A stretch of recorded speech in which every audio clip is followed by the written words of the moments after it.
Okay, I'm now at the wood fern section of the South Branch, what they're calling the Higginsville Trail. This is an old abandoned rail line that we acquired just on the outskirts of Three Bridges. If memory serves me, it's basically about a mile and a half to the end and back, because it is just a linear trail. There's no spurs really or anything, but it's a little hidden trail that a lot of people don't know about. The downside of the location is it is very limited parking. We only have the little space equivalent to the front of the trail, so no more than 2-3 cars fit here comfortably. But we'll head down the trail and see what I can show you.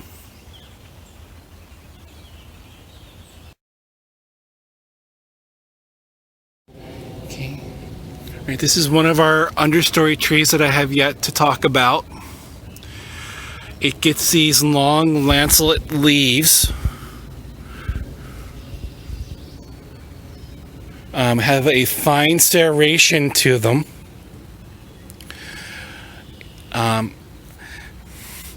You might even have a ornamental of one of these in your yard, but this is black cherry. Gets a very peely bark, has some lenticels, these horizontal lines to the bark. There is also a sweet cherry that can be found sometimes in New Jersey, but black cherry is our common.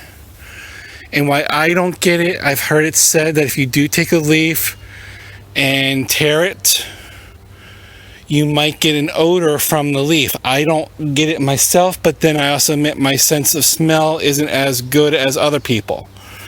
But again, an understory tree, a fine serrated lance-shaped leaf is black cherry.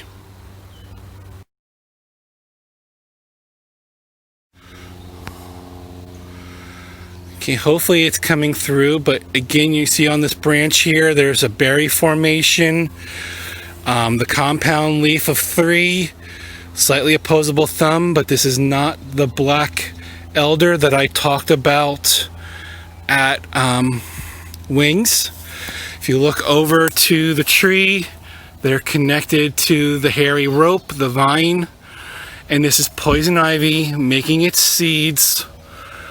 And unfortunately for humans, many of us will get the rash if we touch it, but these seeds or these berries are an important food source for our birds. So they do eat the seeds, carry the seeds elsewhere, and then help the spread of poison ivy. But again, being later into the season, since when I first talked about it, you're seeing poison ivy in its outshoot true dynamics of what reproduction going on right now.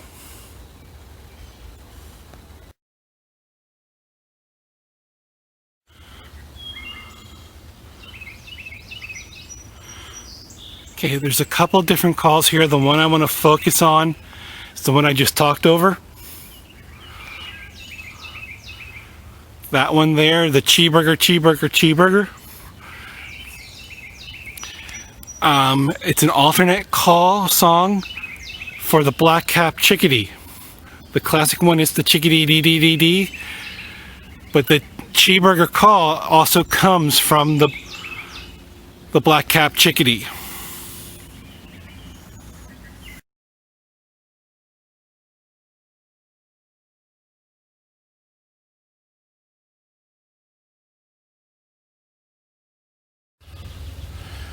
Okay, if you played the videos for Mickwin Woods by now, you know I did a couple of ferns on that outing. This one is another fern. If I'm identifying it correctly, this is sensitive fern. Again, it'll die back in the season, but it's usually one of the very first to die back, which leads to its name as sensitive. So as soon as the colder weather starts to give any indication that it's coming, this is one of the first ferns that falls and back into the ground.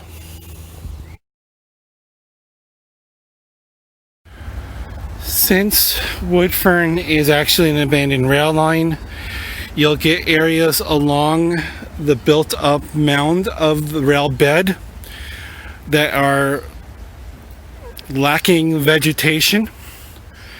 These are sort of wetish areas, as you can tell by the moss and the root wads of the trees sticking up. But these can also serve as wet areas or even vernal pools for amphibians. And I have come here in early springtime and have had frogs calling from such locations. The only catch, however, is since we really only own the old rail bed, these areas that you're looking at are private land, so we really don't go down there to explore, since it would be trespassing.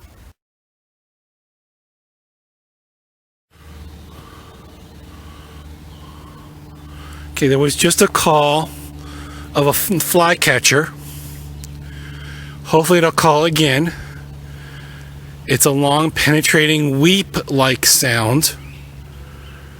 Don't know if you caught the tail end of it. But it's the great crested flycatcher. Okay, just went again. There's nothing I can do to call it in. Flycatchers don't respond to a pish. But then also in the distance, you're probably hearing the classic call of the mourning dove, the cooing sound. And the mourning dove just went again.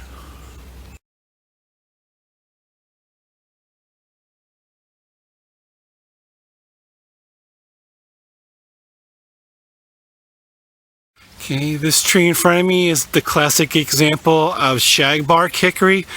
That long peeling bark, compounded leaves if we could get to them.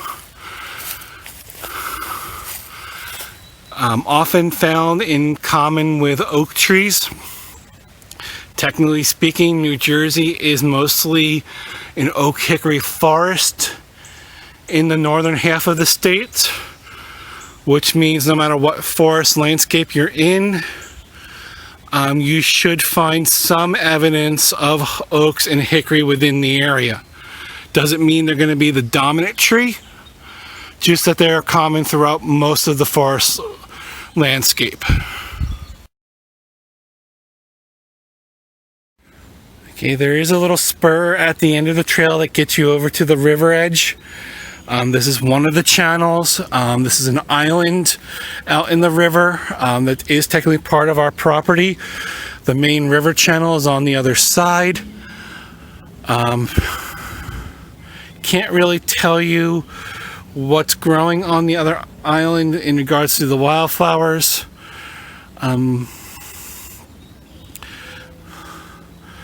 But again, not much activity around the river.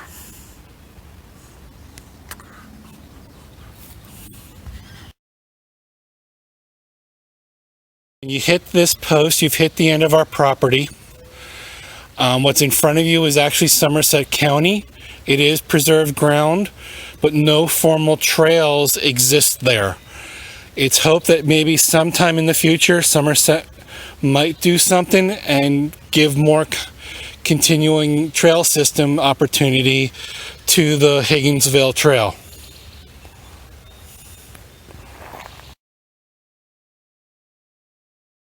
Okay, I'm at our Three Bridges section.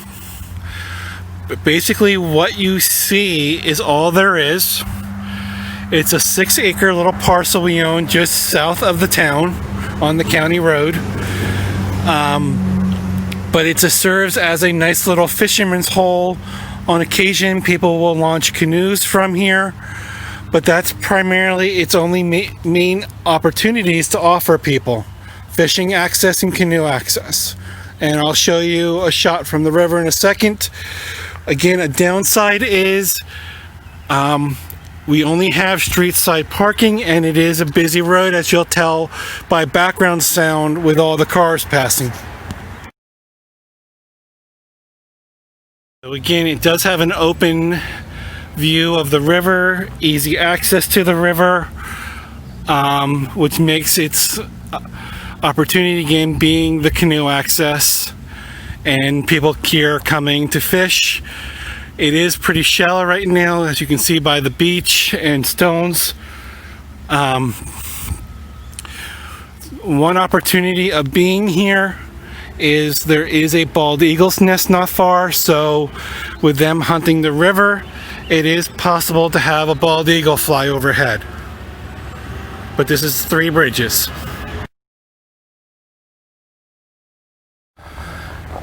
Okay, we're at the Assiscong Marsh.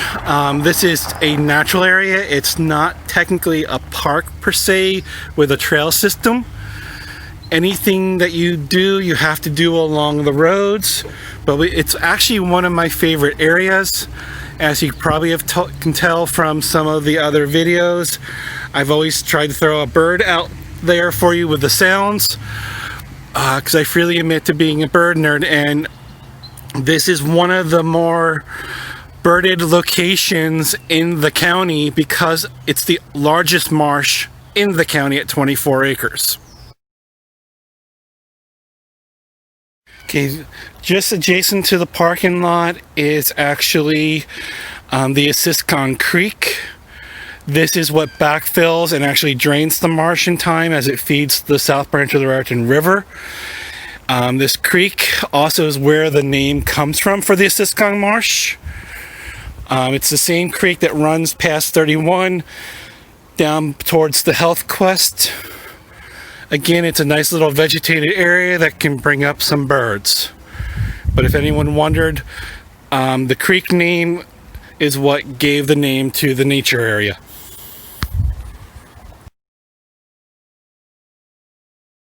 Okay, just opposite the parking lot is a nice wetland meadow. You can see the cattails, some dead standing mass there providing opportunity. Off in the distance, I just heard a red-winged blackbird call. There's some vultures up in the air. So again, there's a lot of unique, diverse habitat all within this relatively small area.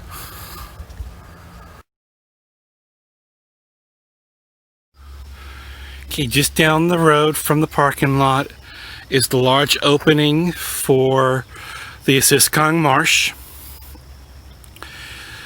This is where a lot of people come to view what birds and other wildlife might be around. It's probably most visited in February through April during the height of the waterfowl season. But the marsh supports a variety of reptiles and amphibians. One of the largest snapping turtles I've ever seen was found here. Couple species of snakes, a large frog population from bullfrog to green frog to a few other species. You just may never know what you'll find, and it's always worth a stop to see what could be potentially around. Again, the Assiscong Marsh is the largest marsh in the county at 24 acres.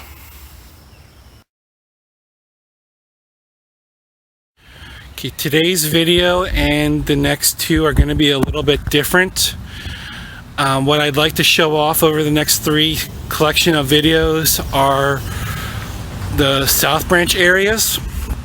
We have over 1,000 acres along the river.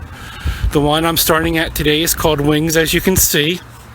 It probably offers the most extensive trail system, but these are nice little parks along the river that offer 15 to maybe 30-minute walk opportunities, access to the river for fishing, and all that maybe some of you don't know about. And as I said, the next series of videos will be showing off some of these locations. The issue with some of the South Branch area is their roadside parking. This is Deer Path Road. There's a little bit of a pullout in front of the cable.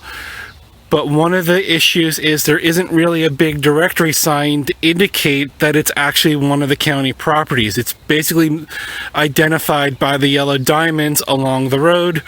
As you can see, the van's there, and then the cable that I was just standing at.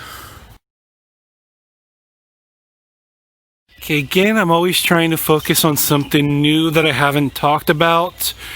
This tree here in front of me is one of the dominant trees along the south branch.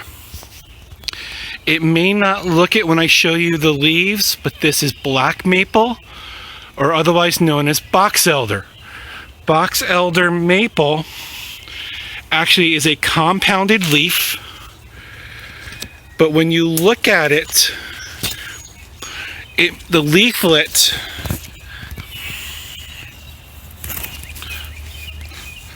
might make you think of a poison ivy leaf.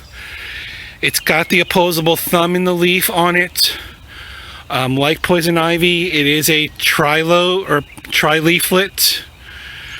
but again, it's always going to be connected to the tree trunk and show the opposite branching of a maple tree.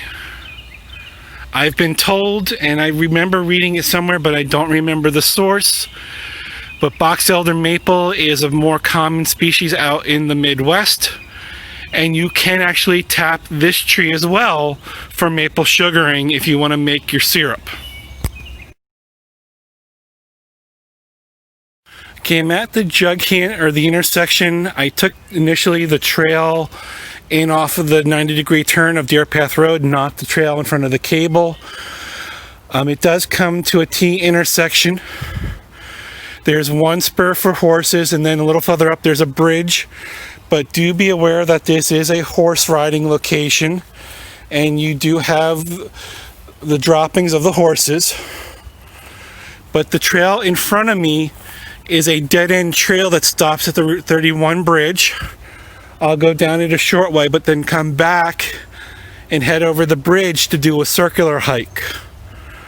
So just be aware of the intersection and all, because it's not really as pronounced in vegetation time because of the heavy infestation of multiflora.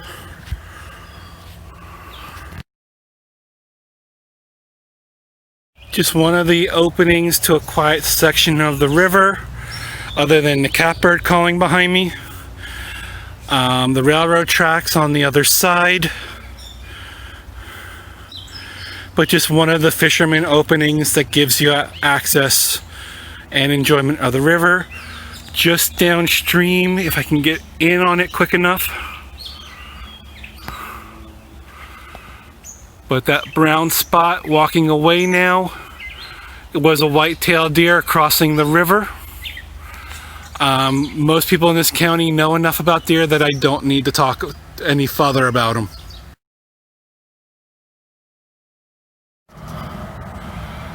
Again, one of the things about these locations is it gives you a chance to observe wildlife in its native environment. The white-tailed deer out here along the river, taking action to stay away from people, but still do what it needs to be done. Uses the quietness of the river and all at this time of day to avoid human contact.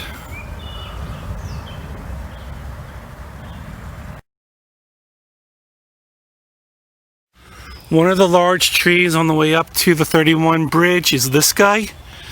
This is actually a sugar maple. Don't have the leaves to make the identification, but the peely bark is one indication. But also down here on the trail, you'll see the samaras, and the angle between the two wings is one of the key characteristics that you can use on maple trees.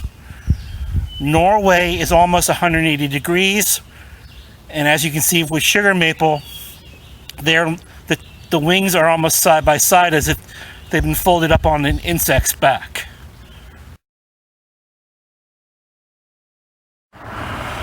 Okay, this is the 31 bridge. You can hear the noise, but when you hit this opening, you've hit the highway and the end of the county property. It does give you one more quick access of the river, but if you proceed beyond this point, you are technically trespassing because, again, as mentioned in another video, our properties are defined by the yellow diamonds, and once you see them and can read them, you know you're no longer on county park property. So again, only walk out until you see the bridge, and then you need to turn around and continue your walk on the interior of the Wings property of the South Branch.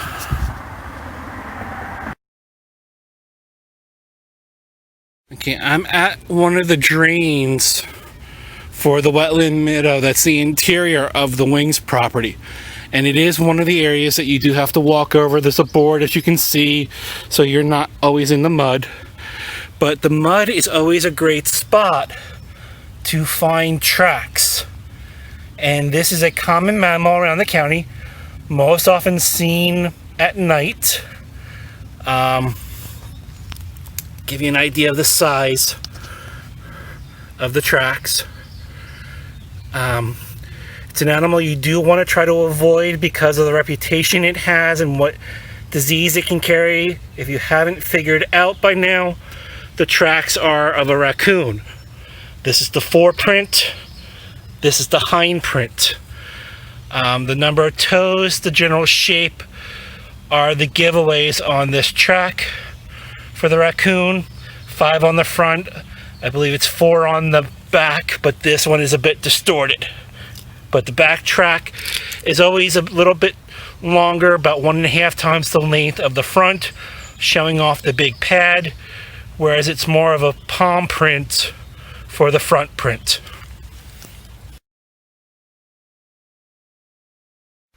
Okay, here's the large meadow that I was talking about. A little sparrow actually just flew up into the tree in front of me, but let me finish showing it to you first. But it provides unique habitat. There are some bat houses here that used to host a population. Sparrow just flew off. But red-winged blackbirds, field sparrows are the birds to kind of expect here. Flyovers could be almost anything. Most of what I'm hearing right now, though, are the song sparrows. The maids, bring out your tea kettle, ettle. And that's what just flittered if it shows up in the video.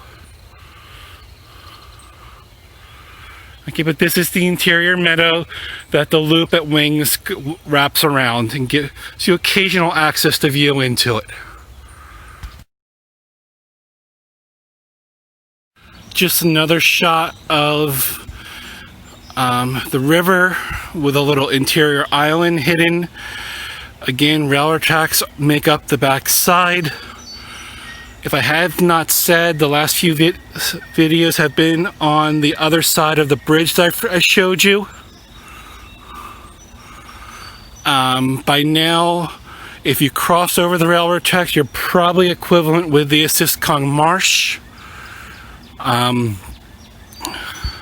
which I'll talk about a little bit later today. But again, not much activity on the river today. Okay, in Wings, it's one of the parks that you'll notice these boxes in the tree. This is a wood duck box for the bird to nest along the river. They're also in the marsh, which has a population. We're trying to get them to expand over here. They do have the potential of being used by other wildlife. In my experience with wood duck boxes, they've also been used by hooded mergansers, squirrels naturally, but the other fun one is the screech owl.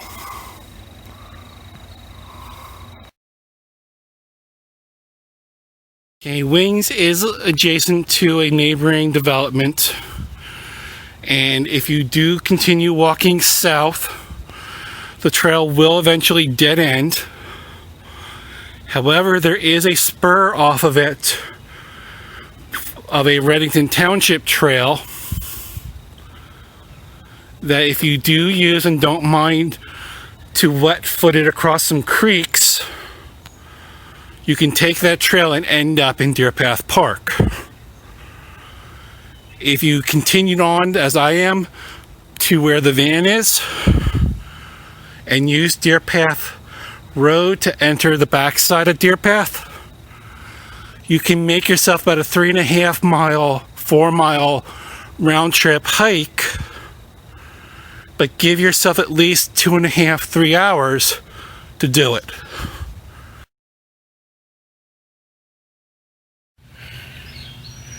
Okay, what's in my hand, as you can see, is a feather. It's actually a flight feather. It's a secondary, which means it's from the middle area of the wing. I know that because there's a bit of an arc to the shaft. You can see that it actually has a bend to the main stem. And because of that, I actually know it's off of the left wing. The color pattern on this feather makes me think that this is just, this feather was off of the catbird. The grayness, a little bit of dark brown towards the tip. But again, birds do molt every year. All feathers, when they finish growing, actually disconnect from the anatomy, or not anatomy, but the metabolism that maintains them. The shaft actually disconnects from the circulatory system, let's say. And then that's why birds preen, to maintain the feather until it degrades enough that it has to be replaced. Birds cannot really lose more than 1 or 2 flight feathers at any time, especially with the primaries, because it will destroy their aerodynamics that they need to fly. So again, the main wing feathers are only done 1 at a time.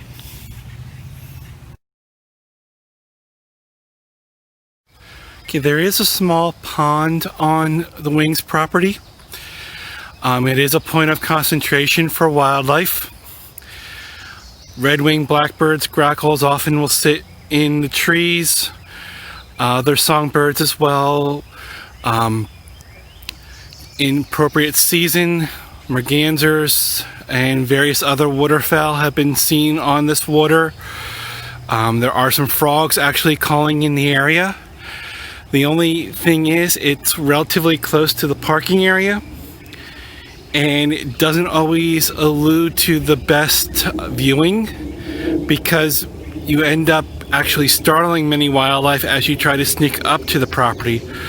So again, feel free to do so, and just move slowly and cautiously, and hopefully you can have a surprising look of something.